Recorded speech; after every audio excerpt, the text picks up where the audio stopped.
up, guys? This is Rikk, and you are watching the Pumpkin Patch.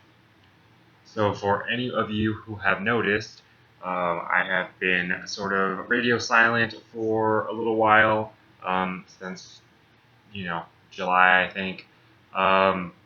Just been super busy, unfortunately, and unmotivated to make some videos, even though I had a lot of stuff on hold that I wanted to do. Just a few updates like I like to do.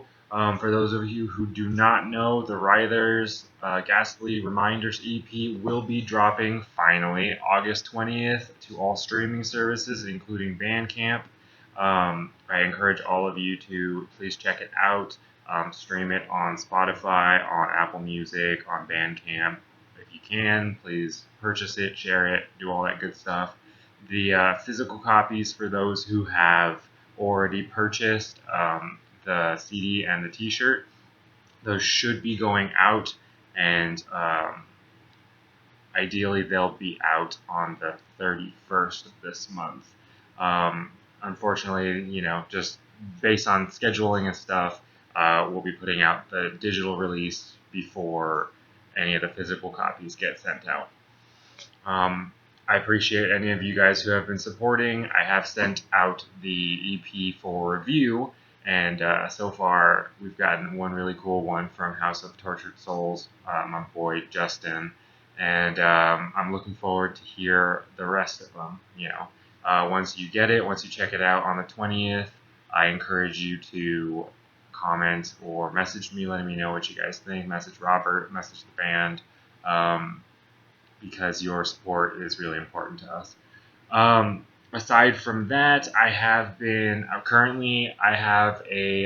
Fiendship collaboration with Psycho Fishes, an awesome digital artist, or just all-around artist.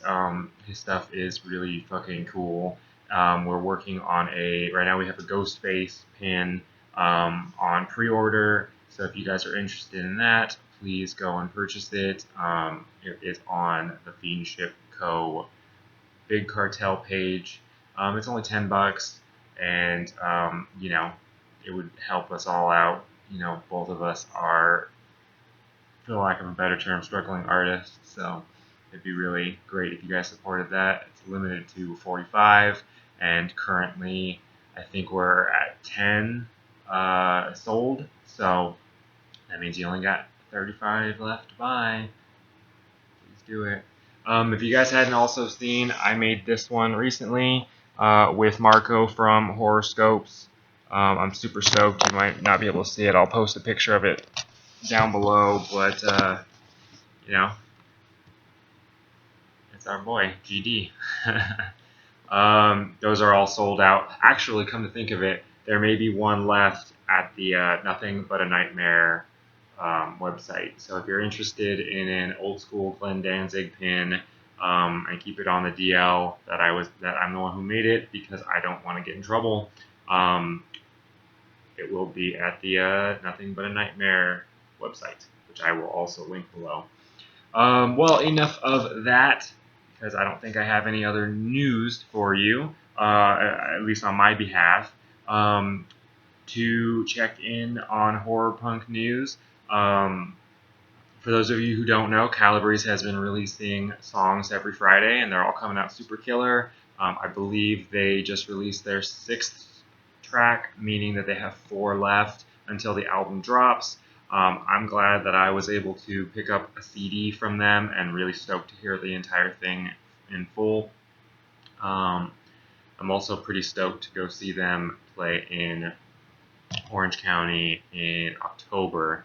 A little bummed that I have not received word back from the venue or the promoter to try and get on the show, but that's okay. I've played with Calabrese before, so I will live.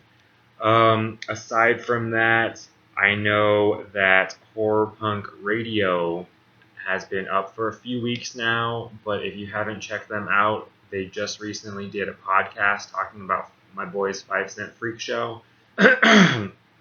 And, there's some cool cats, and they deserve some recognition as well for doing things for the horror punk community, so please check them out as well.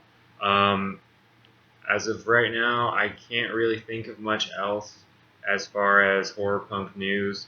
So I will get started with the review.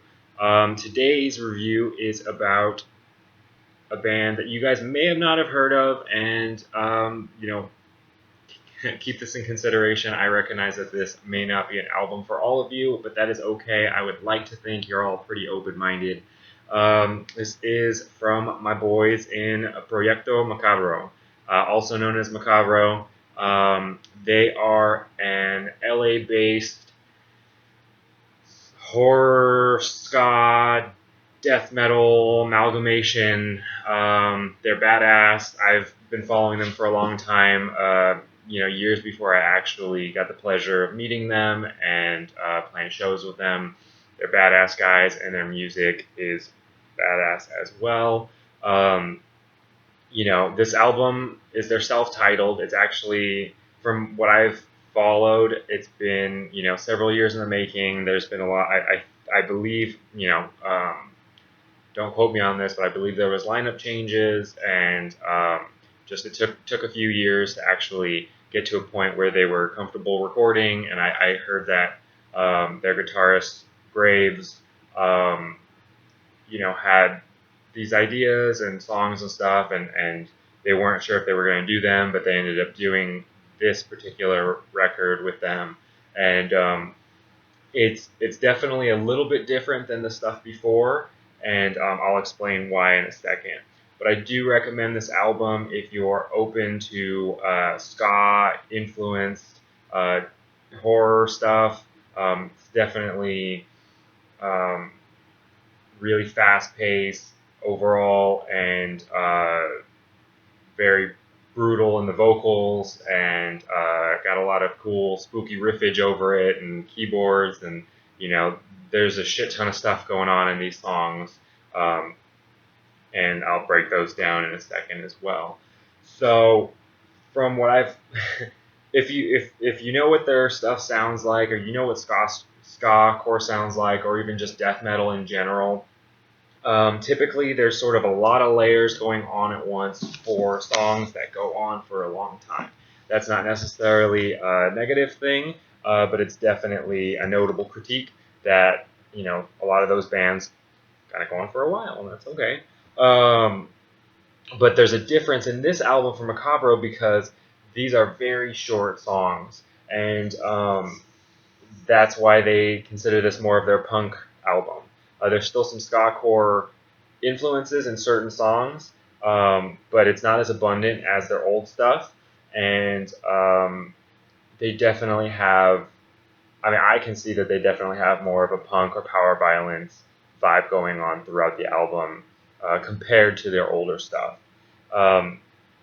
So another thing I wanted to note is, again, if you guys are horror punks or you're into psychobilly, rockabilly, things like that, and maybe not as much death metal, you may find it hard to follow the stuff that they're doing. But I do notice that a lot of the songs have something very catchy going on throughout the song to grab the attention, because there's a lot of layers, like I said, going on throughout the entire song. There's a lot of switch up. It's really quick. It's really fast paced. There's a lot of yelling. There's a lot of growls. There's this and that. There's keyboards. There's riffs. There's solos, and it's all sort of compacted into one track. And at least for my ears, because I'm not a huge death metal guy, it's easier to find those catchy pieces to help solidify what's going on in the music for me. And so for that, I really appreciate their musicianship and their style. It's actually a really fun album. The first track, it kicks off with, it's called Idols Without Ideas. It kicks off with Gregorian chants to open the whole thing, and then it goes into a fast, thrashy D-beat part that starts around 20 seconds in. Then it comes in with real, powerful vocal, mid-range yells with growls behind it. And throughout this album, they have parts like that, and I think that layering, is done very well. I really enjoy the mixture of, Brujo's voice on top of those growls. It just sonically it sounds really good. This one, ends with some keyboard outro, and then it intros into the next song. It's called No Nos Dejan Soñar. That means if they don't let us dream. So the chant in this, the hook is, if they don't let us dream, we won't let them sleep. And it goes into a chant, into a fast spooky riff part with after that it goes into another section of the chorus and has a pounding bridge section as well, with the drums sort of pounding, which is really cool. Real banger song. This one ends with the keyboard similar to what it leads into, but then it's interesting. It falls out of keyboards and goes into a chain gang style stomp chant with the same lyrics from the original chant, like the first chant. If they don't let us dream, we won't let them sleep, and that's so fucking cool. This song is definitely the highlight for me. The entire album is just very well done. It has a lot of very dynamic pieces going on with those chants and with the change ups, because eventually it turns from the chants and normal vocals, normal clean vocals into yells and then back into a group chant. It's just very well done, very well organized, in my opinion. The next song is a little bit more traditional horror punk as far as lyrics. It's called Kill Jason Kill, which is about our boy, Jason Voorhees. And this one musically ends up being a very horn-driven ska-core song. And it, has some keyboards that add a great atmosphere. It's just very catchy. The chorus ends up being Kill, Jason, Kill. And fun fact, I was told that this song was originally 6 minutes long, and they cut it, almost entirely to down to a 2-minute song. And I think, not that there's anything wrong with having 6-minute bangers, but I think the dynamics of it may have been lost if it continued to be that long, and it was a good call on their part for cutting it down to what it is now. You can actually find the music video for this song on YouTube, which I will link below. I was actually there for the music video preview that they did at a show in Monster's backyard, I believe. Good shit, definitely good shit. Baptized in Blood, another ska-core song. This one's sung entirely in Spanish. The really cool dynamic piece about this song is that there are some female cleans next to the male growls, which I think it's like the Beauty and the Beast style pattern. A lot of bands like Lacuna Coil or even Evanescence at times would do that. A lot of female fronted bands in the metal genre do things like that. It keeps for that really dynamic back and forth. And this song's no different. It has that really cool dynamic to it. And then it goes into, it goes throughout the song. It's a very fast build-up song. And there's a really cool horn bridge that goes back into the fast part. When they play this one live, it's pretty cool because they will dump, fake blood on people and baptize them, if you will. Just makes for a fun live performance for sure. The next song is really interesting. It's called What If the War Was at Home. This song is 30 seconds long. This one's definitely a very punk song, for the lack of a better term, I guess. It's really fast punk with just metal guitars over it. So that dynamic is very strange to me. So when I was listening to it, I'm like, what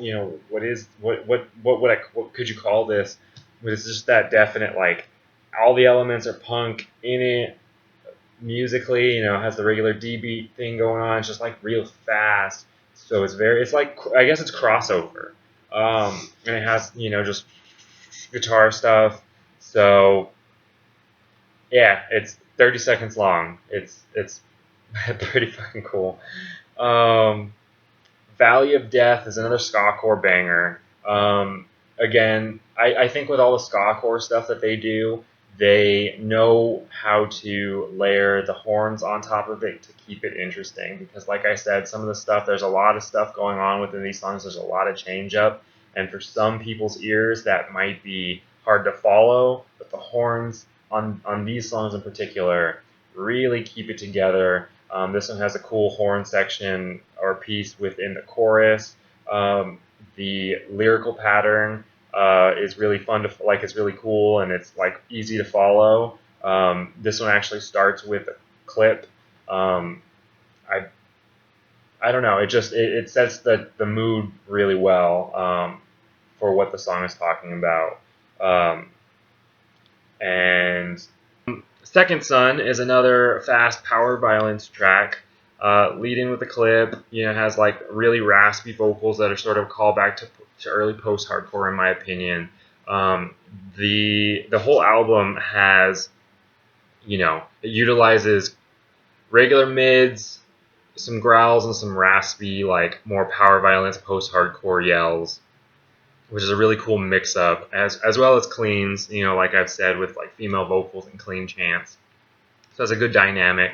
This one in particular, I feel like while I enjoy it, this one will be the one that most people don't like, I think, because of those vocals. I think a lot of people don't appreciate those really raspy, like exasperated screams that really sound like you don't know what you're doing. But I think that's the point, at least from what I've seen in like early post-hardcore bands. It's not about being talented at those screams. It's about the emotion behind them. So again, you may not dig this song. I definitely do. Track 8, How Complacent Will You Be with a Gun Pointed at Your Head? Very lengthy name. This one starts out as sort of this crunchy, bouncy metal intro section. It goes into like a dynamic pause, and then the whole thing goes into like more of a fast blast beat piece. I really enjoy that dynamic pause. It pauses. It has, Brujo says something in the lyrics, like in Spanish, I believe, and goes into the next real fast part. I said I believe, but I have listened to it, so I definitely know. I just have all these songs to go through, and I kind of forget things. Sorry. But yeah, it goes into it, and it goes into a fast blast beat section to end that song out. The final song is called Drugs. It begins with vocals layered with growls again, sort of similar to the intro track, and as I said before, it sort of adds a sinister layer to it. This one has another spoken word chant, which is really cool. It has a piece that I don't see a lot in punk music or in metal music is the female vocals in the gang chants. I mean, it's not as noticeable if bands are doing that, at least in my opinion. And in this song particularly, you can hear those brought forward more so than the others, probably just because they're, tonally a little higher. And it sounds really cool. Like, it makes it sound different than other songs with chants. The breakdown for this song is really cool, and then it goes right back into a fast section. I guess sonically, technically, there's a lot of stuff that is done several times within this album. If you could hear, a lot of it's, goes from fast to like a little bit slower, but not too slow. It adds in horns, it adds in keyboards, things like that. But my description may not be doing it justice, but there is a lot of cool stuff going on in this album, and I really do recommend it. Like I said, the high, if you're like, yeah, I want to check out this album, what's the first song to listen to? I really, really recommend No Nos Dejan Soñar. Like that's the high point of the album, track 2. The rest is also really cool. I do recommend you giving the whole thing a listen. It's not a very long album at all, so I was able to listen to it 2 or 3 times today this morning just to write the review down. Like I said, I had been putting off doing this review just out of motivation to do anything, but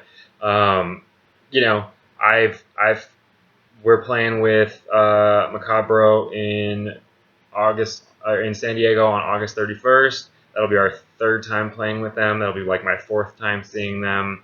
they are a bunch of real cool, hardworking guys in with their music, and visually they put forth a look, that mixes like black metal face paint with horror punk aesthetic, and you can tell they're having fun. And I don't think they get enough credit because they are a strange sounding band. I saw them a few weeks ago at a ska show, and people weren't into the death metal stuff. They were missing out.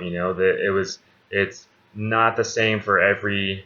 They're not the same as every other band, so they mix in more ska than typical metal bands would, and more metal than typical ska bands would, and then visually they're like a horror punk band, and I think they want to do that more, which would be cool to hear as well. I can't say any more things about them that aren't super positive and sound like I'm just trying to suck their dicks.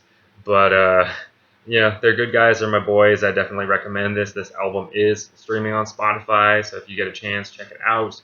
And I don't know. What do you guys think? Leave a comment below. Leave a like. Please subscribe. As I said before, I will have links for a lot of things down below. And I would love to hear from you. I know I haven't been in the mix for a little while, at least video-wise.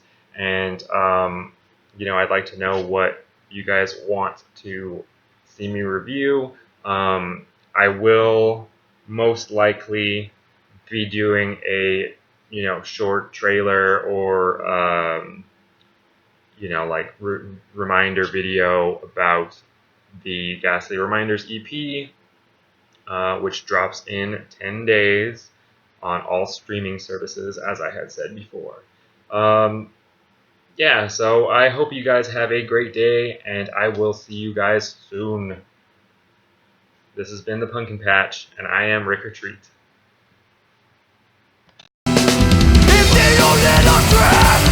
won't let them win. If they don't let us win.